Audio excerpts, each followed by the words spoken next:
හිර උදාවීමත් එක්ක මහ පොළවට ඈස් සැරෙනවා වගේ දැනෙන්නේ. ඒ රන්වන් ආලෝකය නැගෙනහිර අහසෙන් කඳු මුදුන් අතරින් ලස්සනට රන්වන් හිරු රැස් මහ පොළොවට එන විට පොළොව නැමැති කාන්තාව කොයිතරම් ලස්සනට අවදි වෙනවද? ජීවිතය කියන්නේ එවැනි දෙයක්. මීමැස්සන්ගේ පළමු නාදය වගේ ලස්සන රෝත්ස පෙති අතරින් නැලවෙන පිනිබිඳු වගේ ජීවිතයට මිනිසුන්ට එකතු කරන්නේ පුදුමාකාර ආලෝකයක්. මිනිසුන්ගේ ජීවිතය අවදි වෙනවයි කියන්නේ කවුළු අතරින් මිනිසුන් උදැසනට කවුළු විවර කරනවා වගේ. පිපෙන්නට වෙරදරන මල්වලට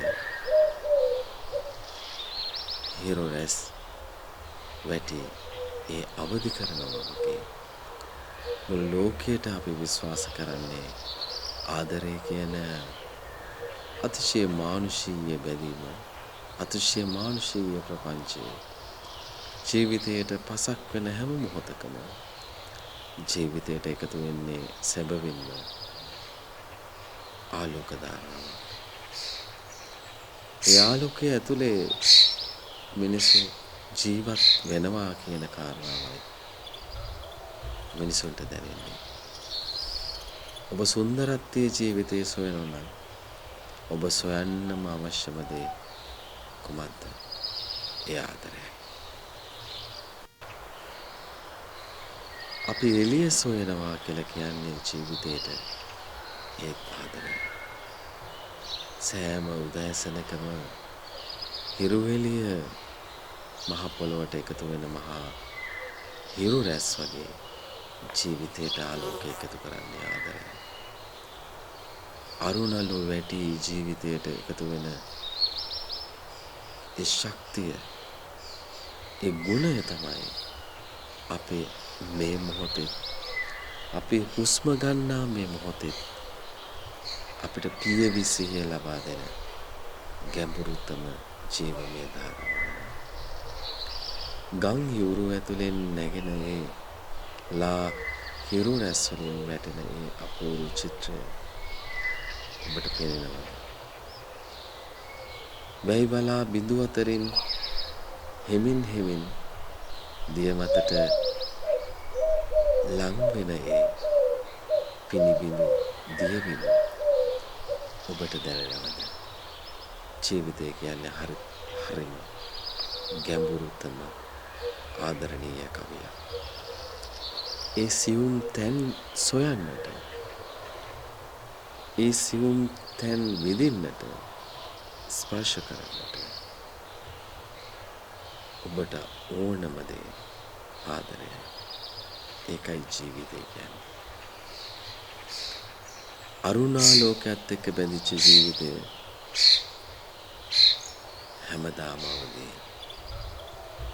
බොහෝ විට රාත්‍රියේ එනකොට මිනිසුන්ගේ ජීවිතවලට අඳුර එනවයි කියලා ඔබ හිතුවට ඒ අඳුර රාත්‍රී කාලයේ සමනය වීමත් එක්ක ඉර උදා වීමත් එක්ක අඳුරු පටල වෙනස් වෙමින් ජීවිතයට අරුණාලෝකය කැඳෙනවා. මේ නිසා ඔබ හැම මොහොතකම ලෝකේ දිහා ලෝකේ දෙස ඔබ නිරන්තරයෙන්ම ආදරණීයව දකින්න ඔබට ලෝකය පෙනෙන්න ගන්නවා. හැම හුස්ම පොදකම හැම සුසුම් පොදකම නව ජීවයක් එකතු වෙලා තියෙනවා. ඔබ ජීවිතය කියලා කියන්නේ එවැනි වූ හැඟීම් වලින් පොහොසත් වෙච්ච දැනෙන හැඟෙන විදිහේ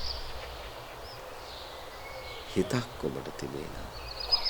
ඔබට ජීවිතේ විඳින්න අවස්ථාව උදා වෙනවා කියලා අපි විශ්වාසයි.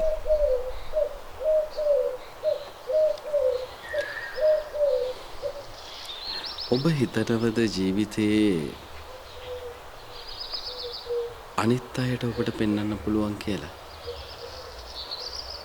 එහෙම වෙන්නේ නැහැ. ඔබේ මාර්ගය ඔබට පෙන්වන්න පුළුවන්. අන් අයට ඒක පෙන්වීමෙන් තරම් වැදගත් වෙන්නේ නැහැ. ජීවිතය කියන්නේ මේ ප්‍රඥාවක් තියෙන්න ඕන දෙයක්. ඒ ප්‍රඥාවන්ත බව තුළින් අපි යම් අවබෝධයකට යන්න ඕන. සමාජයේ අපි දකින ඇත්තදී ඇත්ත ඇති සැටියෙන් දකින ඒක ඇතුළෙම තමයි ජීවිතේ අපිට අවබෝධය ගන්නේ.